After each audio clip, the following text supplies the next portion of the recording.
Welcome back to another episode of Requesting Good Company. Today we got a special one, another victory. Eagles over the Baltimore Ravens 24-19, game of the week. Special guest TJ, cousin. How's it Hello, going? hello. It's going, man. It's always good after a good victory. It is. John's back with us again. Yes, sir. Yes, Lot sir. to Feeling talk. good. Feeling good. Y'all see the picture. Oh yeah, Cooper DeJean, Yeah, baby. That's that don't quick. happen. Yeah, that's a hard one right there. Is this your king? Is this your king? It was a good victory. It started out slow. I'll let one of y'all talk about the beginning, how we started. It did not look good for us at the beginning of the game. Any thoughts on that, guys? Well, I'll shoot that. In the first two, it was. I mean, we couldn't even get any run, whatsoever. Like we were hitting a wall. And I think either we break it down or it's just not gonna come, and then we're gonna have to go to the air. So, I mean, I'm glad they broke through that wall because Saquon he was killing it in the second half, definitely. Well, we started out, I mean, first quarter it was 9-0. That's Yeah, that's not a good feeling for Eagles. Uh, yeah. I will say without Devontae Smith being there, this is what a second game off. That does seem like it hurts us a little bit more than expected, but overall, we know that we are a second half team. Unfortunately, that's not going to work in the playoffs or, we go against uh, Green Bay again or somebody like that in the playoffs. I don't foresee that being a winning formula. Hmm. John, Yeah. yeah. Yeah. I think with the offense kind of sputtering out of the gate, seems like it's a weekly thing. They still haven't scored a touchdown on their first possession all season. It's it kind of feels like we're nitpicking at this point on just the way the Eagles play. Because I mean we're looking at a ball team right now that's won 7 games in a row.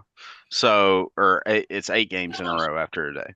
So you know, the defense is the best in the league.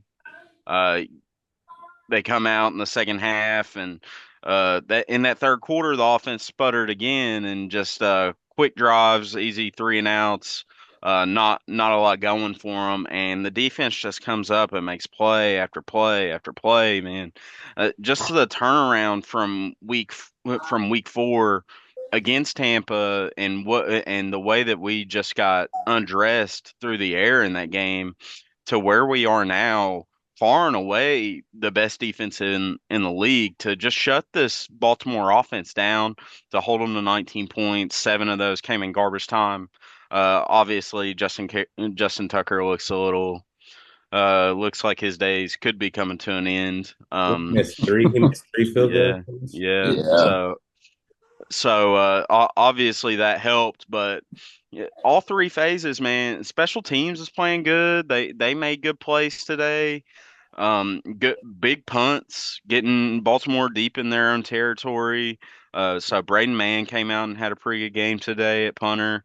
And it seems like in the second quarter, Jalen finally just starts to click. They're running the RPOs. They have the slants across the middle with AJ. AJ just seems like an automatic, 12, 13 yards every time he catches the ball, and that reflects in his statistics for the season. I mean, I think I'm not sure how many balls he caught today. They're 5 or 6, but He's five receptions for 66 yards. Oh, so I mean, 5 puts him up to 44 catches on the year, and he's approaching 800 yards. Like that, that's insanity, man. And he's missed what, 4 games, 5 games, yeah, 4 or 5 yeah. games. So I mean that's just a testament to what can be unlocked in this offense, and you got to think that you're going to be able to get Smitty back next week.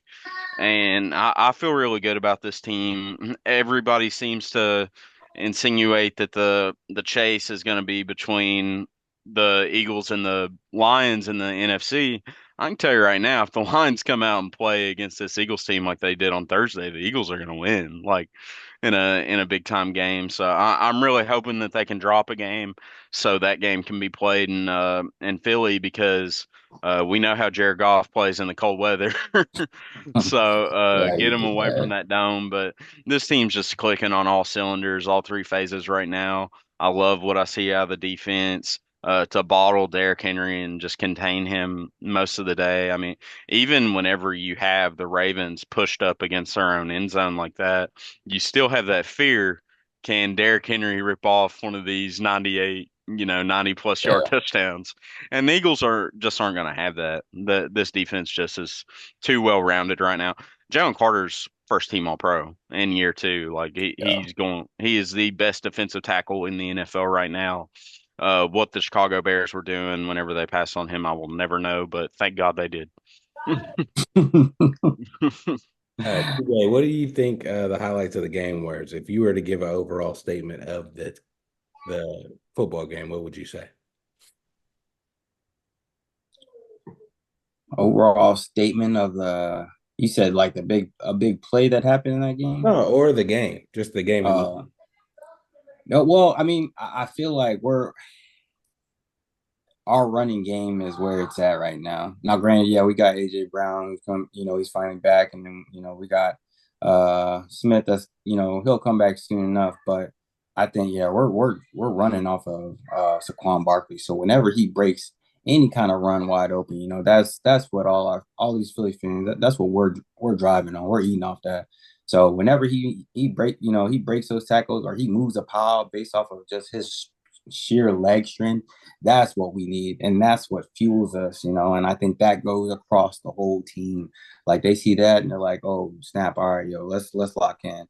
Or even when you got what's the dude that made that tackle on Henry? Isn't he Cooper still DeJean, he's a rookie, right? he's a rookie, yeah. Like and from the defense perspective, like I don't know if y'all saw the sidelines, Philly sideline, but they were in shock. That was insane. A open field tackle on one of the craziest monstrous running backs in the NFL right now, and you do that by yourself, and you like pick them up, like stuff like that. Those are some serious plays. I from the defensive side, like that was very impressive, and that was like the fork in it, towards the end of the game. So I think those two plays, that one play, Saquon Barkley, I think it was in the beginning of the fourth quarter where he broke for like the longest run he had. And of course, he didn't have too many long runs, but that one he broke towards the end of the third or maybe into the fourth.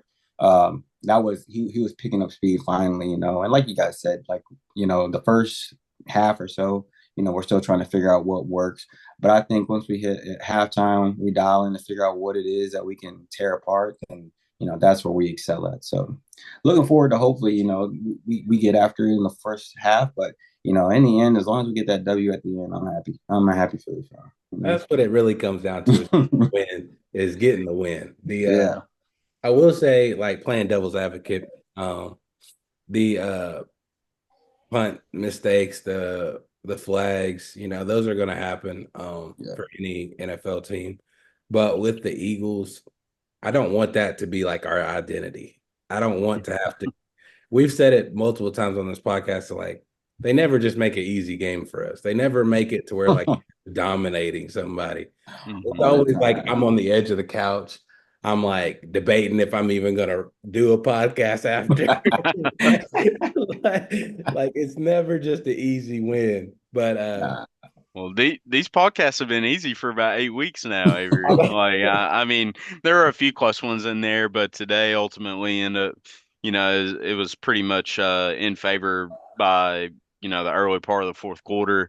To For Saquon to be able to just to eclipse another 100-yard game, which is now his eighth of the season, you got to give it to the guys up front. That Yeah. group, Jeff Stoutling University, they just continue to maul people up front, breaking, making space for Saquon to rip off these big runs. We've kind of been manifesting this ever since Nick Sirianni came in and became our coach. Now Jeff Stoutling's been the offensive coordinator long before Sirianni, or been the offensive line coach long before ever Sirianni got here, but they just they've had this top rushing offense since Sirianni's came in year after year after year. You plug an elite running back like Saquon Barkley in it, and he's Mhm. playing at an MVP level right now. It just is what it is. Oh, If it's truly not a quarterback award, and if history repeats itself based on what these running backs have done in the history, and I said this on last week's podcast, Saquon Barkley has more yards than Adrian Peterson did in 2012 through this point of the season. He won the MVP. He has more yards than Barry Sanders did in 1997 through this point of the season. He won the MVP. He has more rushing yards than Eric Dickerson did in 1984, who broke the NFL rushing yards record that year. To me, it's not a question. Saquon Barkley has put this team on his back at times this year. mhm. I don't think he necessarily had to today. He just kind of closed it out. The Eagles were protecting a lead for the most part, but Jalen played good. Jalen played really good. And to No me, turnover. That's if good. it's a yeah, and that's what we continue to ask for is just clean football from Jalen, making the right reads. Dallas Goedert scored a big touchdown today. They're a damn good football team, man. I'm ready to keep it going, get through the month of December, and get these playoffs underway, man. Because I think we're a problem. I don't think anybody wants to see. I don't think anybody wants to see this defense right now. Because for them to be able to hold Baltimore to 12 points at home until the final minute of the ball game is, I mean, 3 weeks ago, after that Thursday night game for Baltimore against Cincinnati, I crowned Lamar Jackson the best player in the league, best football player alive. And today he just wasn't that. Wasn't that. He still played good fantasy Yeah. wise. Uh, Mm-hmm. Yeah. but I mean, he is going against the Eagles. Mm-hmm. When you're talking about the MVP, I was looking at it and I have a bet on FanDuel, obviously, for Saquon to win MVP, and it was like plus 1,100 like 3 weeks ago or whatever. And my offensive player of the year is Joe Burrow, and I put like $3 down, and that's going to pay out like $300 if he wins. So, if, in my opinion, if a running back does get the MVP, the offensive player of the year will end up being a quarterback. Mm-hmm. And Joe Burrow statistically is having one of the greatest quarterback seasons of all time. So, like, Yeah. I just don't know if they would give it to someone with a team that's already lost 8 games already. So assuming they get to double digit losses in the next couple of weeks, I just don't know if they would. offensive But player of the I'm year. not I'm playing a little devil's advocate now here, Avery. So Still got but defensive rookie of the year is Quinion. So mm-hmm. Yeah, that, yeah. that's not even close. That should be guaranteed money. They're already giving Mm-hmm. the cash out on that. It should be. So going forward for the rest of the season, um, Carolina lost, by the way.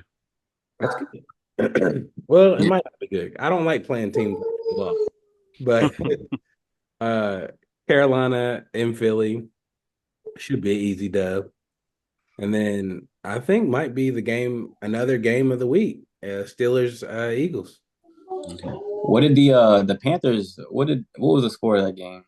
They lost 26-23. I think they turned it over on the Panthers turned it over on their last possession, and Bucks kicked a field goal to win it Yeah, so in that's only overtime. they've been doing pretty well lately, hanging Yeah. with whoever they're playing. So Hmm. so when you say, I hate to say this, but when you say easy victory, like it should be in a perfect world. However, when you got a team that's 3-8, at that point, they're willing to put it all on the line. So Hmm. that's when they come and they bring the trick plays and stuff like that. Where we're like, we've got to adapt and we've got to adapt quick. So that's the only thing. I mean, yeah, I see the Panthers. I'm like, all right, cool. Our defense should have no problem with this, but you never know. So I think Panthers do going have in. talent. Oh Like yeah. that's not that's not debatable. They have Well, talent for sure. yeah, well, yeah. Bryce Young's been much improved since he got inserted back, got his job back at starting quarterback. I think you always, as an opposing fan, going into a game against the Baltimore Ravens, you worry about what Lamar is going to be able to do to you on the ground. Yeah. And I thought the Eagles held up on that pretty good. Next week,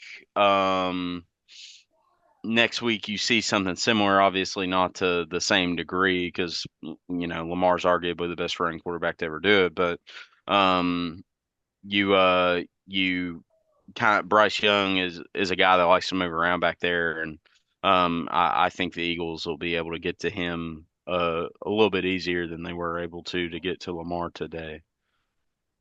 Yeah, we got some injuries today still. I mean, Slay was hurt, he was out, and then Reed went out with a concussion, so hopefully he'll clear for concussion protocol by next week. Who knows? But some guys stepped up. McCollum had a big McCollum. deflection. I'm gonna be honest. Like I follow this team religiously, as I know you all do too. I don't even know who that is. I don't even know who McCollum is. And he got a big deflection there at the end of the game. I looked at my son. I was like, who was that? I was wondering why Ringo wasn't back there, and then somebody said something about James Bradbury being not. Yeah, I don't think he's been Oh, activated yet. yeah. I don't think he's been activated yet, but he was practicing reps at safety in training camp.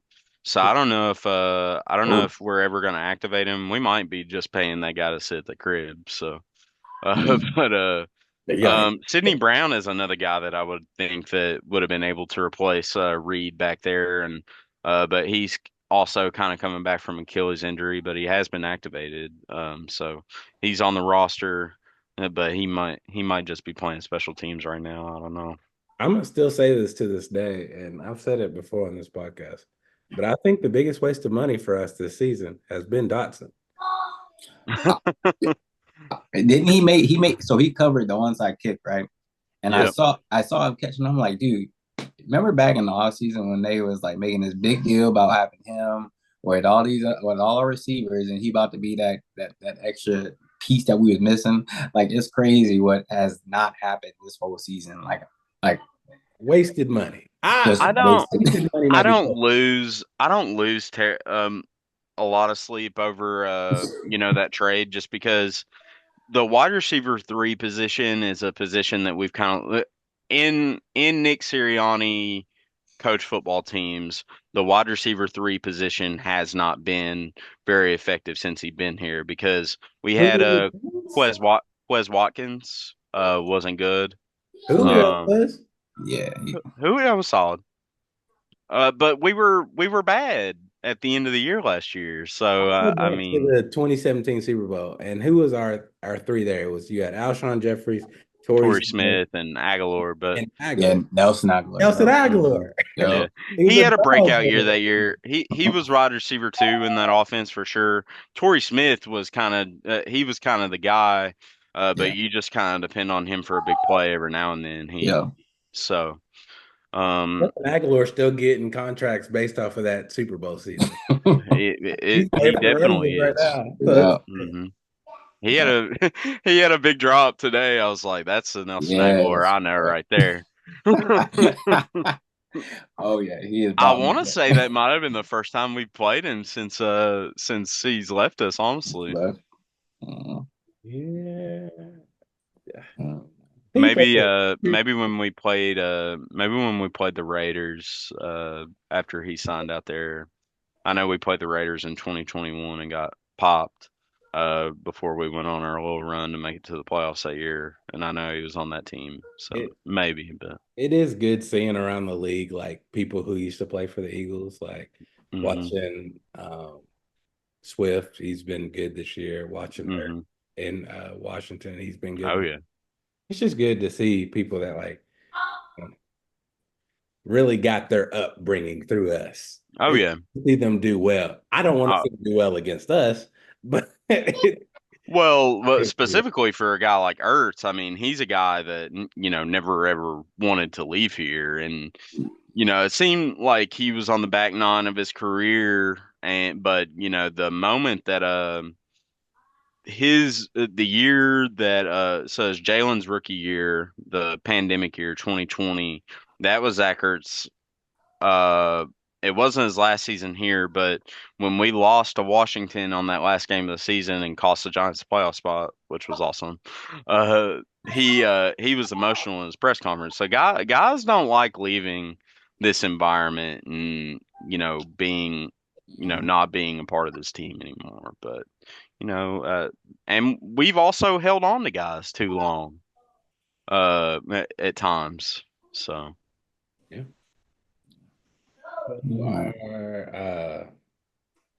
I just want y'all to give me Trace, you give me defensive player of the game. John, you give me offensive player of the game, and we'll call it a wraps.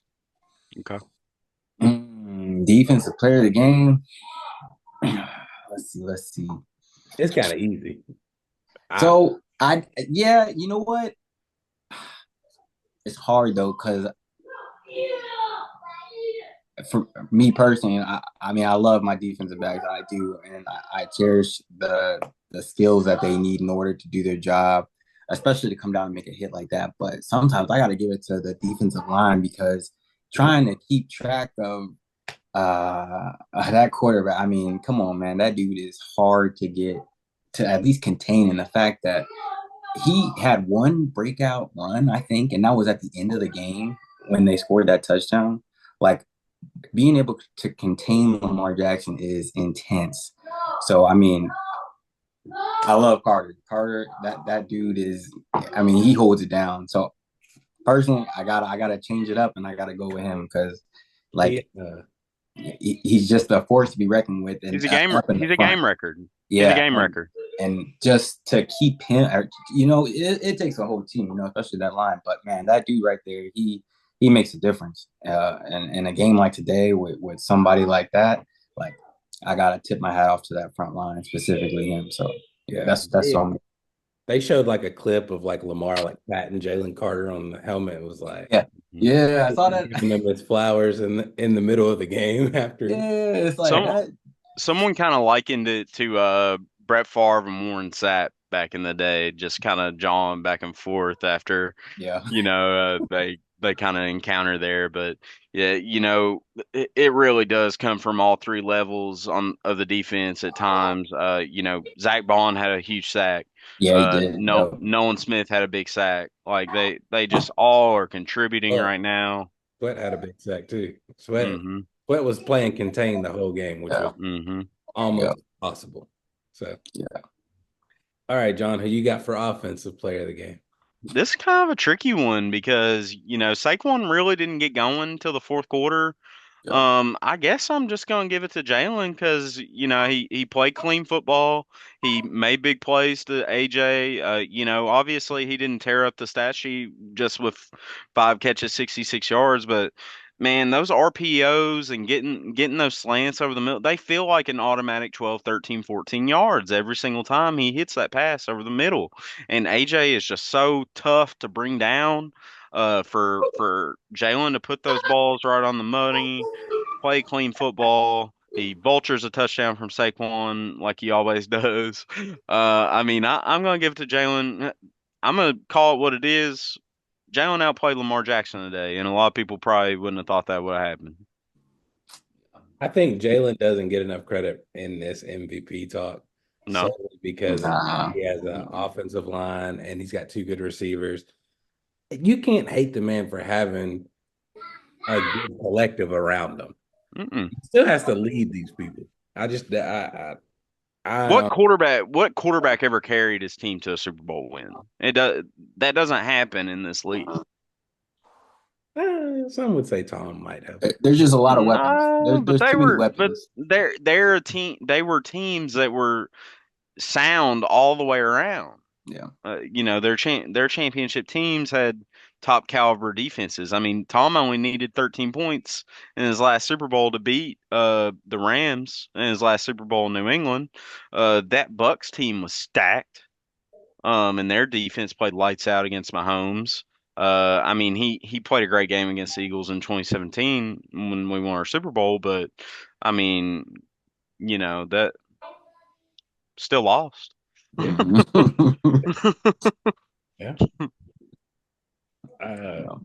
But yeah. Got a point. Well, I don't have anything else. Y'all got anything y'all want to talk about? I just want to keep it rolling, man. This has been a fun season. I don't think there's any kind of signs that point towards a collapse like last season. We're 10-2 now. I mean, this looks like a rock solid football team as we enter the final quarter of the season. I fully expect this team to be in the conversation, to have home field advantage throughout. The Lions have tougher games than the Eagles do Mhm. down the stretch because the Eagles, they don't have to get on an airplane the rest of the regular season. They have a train ride to DC and the rest are in Philly. So I Mhm. mean, I today was the big one for me. Like, I genuinely think we should finish this season 15-2, and probably gets you the number one seed in the NFC. I foresee it happening. Well, it's been another episode of Requesting Good Company. I want to thank TJ and John for joining. It's been good. Absolutely.